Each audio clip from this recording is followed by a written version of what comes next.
Sugar looks innocent, rum looks fun, but together they paid for empires and black people did the work. His name isn't in the ledger, we don't know it. But in 1750, somewhere in Jamaica, an enslaved African man is standing over a copper boiling vat watching sugar crystallize. He's monitoring temperature, timing the boil, reading the surface tension of molten sugar like a language. But he's not just making a product, he's performing chemistry that will fund British banks, navies, and wars. And his name will never appear on a single page of credit. They took the labor, that part you know, but then they did something worse. They took the knowledge, the agricultural expertise, the chemical precision, the fermentation science, and they called it innovation, European innovation. This isn't about chains, it's about knowledge and who got rich using it. You're going to see how sugarcane becomes empire currency. You're going to learn the 5-stage system that made this extraction repeatable, and you're going to meet the techniques still being used today with credit still going to the wrong people. Long before sugar was in everything, it was medicine.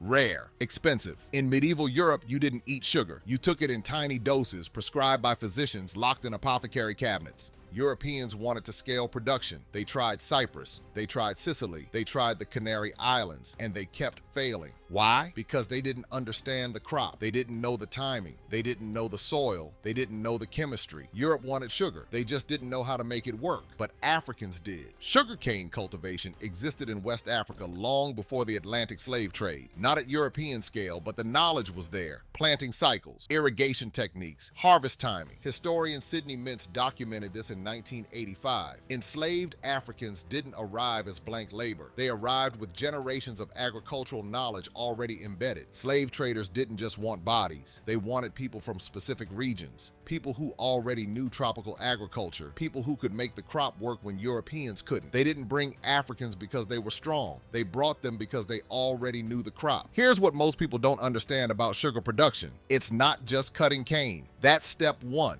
The real skill comes after, in the boiling house. You crush the cane to extract juice. You boil the juice to evaporate water. You skim impurities constantly. And then, this is where it gets technical, you control crystallization through precise temperature management. If you boil it too hot, you burn it. Too cool, it doesn't crystallize. You have a 5-degree window, no thermometers, no automation, just experience, observation, and chemical intuition. If you boil it wrong, you ruin the batch. That's chemistry, not muscle. And here's the thing, enslaved workers controlled every stage. They decided when to skim, when to shift the boil, when to pour. Europeans owned the operation, Africans ran it. Now let me show you the system. This is how you extract knowledge, claim innovation, and erase the source. 5 stages. Watch for this pattern. It repeats everywhere. First, there's forced proximity. This is where you bring the people with the knowledge into an environment you control. Historically, that's the Middle Passage and plantation confinement. The expertise is now physically accessible to you, but the expert has no power to protect it. Today, the same thing happens when corporations require in-person presence,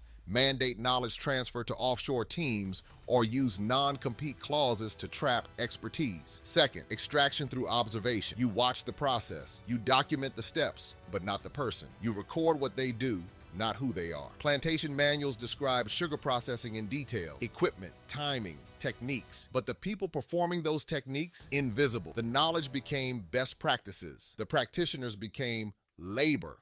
And today, think about every time a junior employee's idea becomes company strategy in the next meeting. Same playbook. Third, narrative substitution. This is where you replace the actual source with a more convenient story. The plantation owner becomes the innovator who perfected sugar production. His name goes on patents, even though he never touched the boiling vat. In the 1700s, British planters patented improved sugar processing methods. Methods they observed, methods they didn't invent. Today we call the CEO a visionary.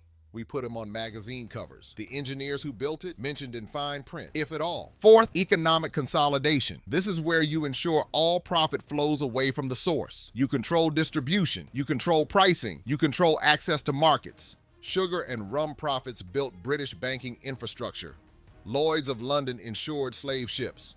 British Navy rum rations, paid for with Caribbean profits, kept sailors loyal. Wealthy Europeans bought shares in plantations they'd never seen, harvesting returns from knowledge they didn't possess. And today, platform companies take 30% of every transaction. They own the marketplace. Creators own nothing. Fifth, historical erasure. This is where you make sure the origin story can't be challenged. You don't write down names, you don't preserve testimonies, you let the source disappear. We have detailed records of sugar shipments, equipment inventories, profit margins. But the people who made it work? Negro, age 30. Female, field hand. No names, no histories, erased by design. Today, it's deleted Slack channels, lost documentation, proprietary methods that obscure origins. The pattern repeats. Let's talk about rum, because rum is where the playbook gets perfect. Molasses was waste, a byproduct of sugar production. Europeans looked at it and saw disposal costs.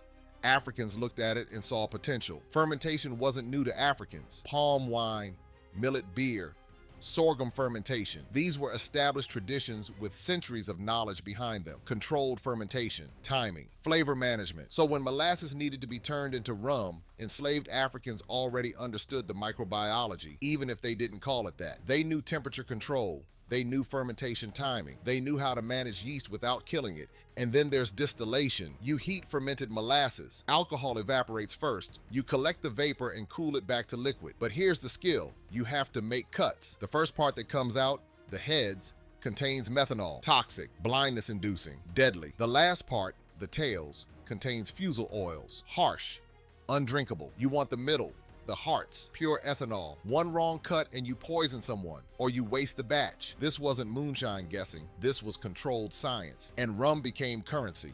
Literal currency. It paid for slaves in Africa. It paid sailors in the Caribbean. It paid soldiers in North America. The triangle trade ran on rum as much as it ran on sugar. The British Royal Navy instituted daily rum rations in 1655, a half pint per sailor per day, for over 300 years. That's not just tradition, that's economic dependency. The Navy ran on Caribbean rum, which ran on African expertise. Today, premium rum sells for hundreds of dollars, marketed with stories of traditional craftsmanship and centuries-old techniques. The techniques are real. The attribution, still missing. If this is so obvious, why isn't it illegal? Because the law was designed to protect property owners, not knowledge creators. Under chattel slavery, enslaved people were property, not people who could own property. That includes intellectual property. Your knowledge wasn't yours. It belonged to your owner, legally, by design. So when a plantation owner patented a sugar refining innovation, he wasn't stealing legally. He was improving his own property. The law saw no crime because the law saw no person. And today, employment contracts still contain IP assignment clauses.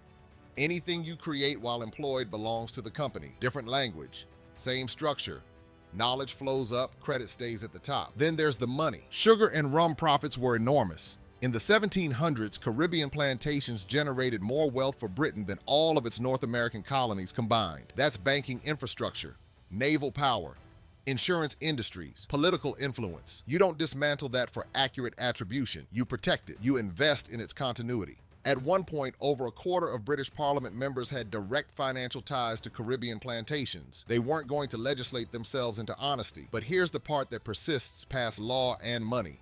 The psychological impact. When your expertise is credited to someone else repeatedly, generationally, systematically, a message gets internalized. Your knowledge doesn't count. Your contribution doesn't matter. Your name doesn't belong in the story. That's not just theft. That's identity-level harm. It's the construction of a reality where certain people are inherently incapable of innovation, despite being the literal source of it. And that message doesn't end when slavery ends.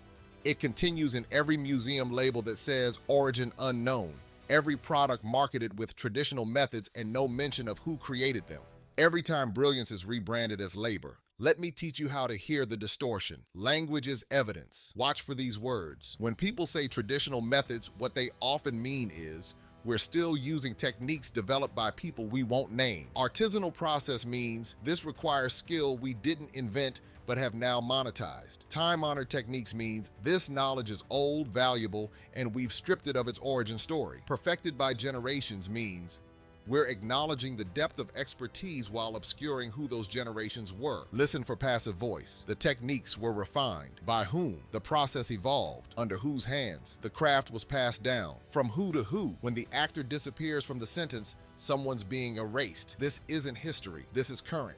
The core processing steps for sugar and rum production remain fundamentally unchanged. We've added machinery, we've increased scale, but the chemistry, the timing, the cuts, same. Different machines, same playbook. Premium rum brands market themselves with heritage language, 150 years of tradition, crafted using methods passed down through generations. They're not lying, they're just not saying whose generations. There are rum sommeliers now, flavor profiles, terroir, artisanal production, all of it resting on techniques developed by enslaved Africans, and almost none of the marketing mentions that. And the extraction continues in new forms. Agricultural patents, food processing IP, traditional knowledge being claimed by corporations through legal technicalities. In 2010, the U.S. Patent Office granted a patent for a traditional use of turmeric, a use that had existed in India for millennia. It took years of legal challenges to overturn. That's the same playbook: observation, documentation, legal claim, erasure. But this story doesn't end with theft. There's active resistance. Historians like Sidney Mintz, Jessica B. Harris, Frederick Douglass Opie, they've been documenting this for decades. Not just the suffering, the expertise. Organizations like the Whitney Plantation in Louisiana don't just show you where slavery happened. They show you what enslaved people built, created, and perfected. They name the techniques. They honor the knowledge. And there are rum distilleries in the Caribbean now, owned by descendants, explicitly marketing the African and Afro-Caribbean origins of their craft, not as tragedy, as legacy, as expertise. Sugar production was perfected by enslaved Africans. Rum distillation was mastered by people with no legal right to their own knowledge. Empires were built on stolen expertise, and no amount of time makes that less true. So here's what you can do. When you see traditional methods, ask whose tradition. Support historians and institutions documenting Black agricultural and technical contributions. Question marketing that uses heritage language without attribution. Teach this history, not as guilt, as fact. This isn't about making you feel bad for drinking rum.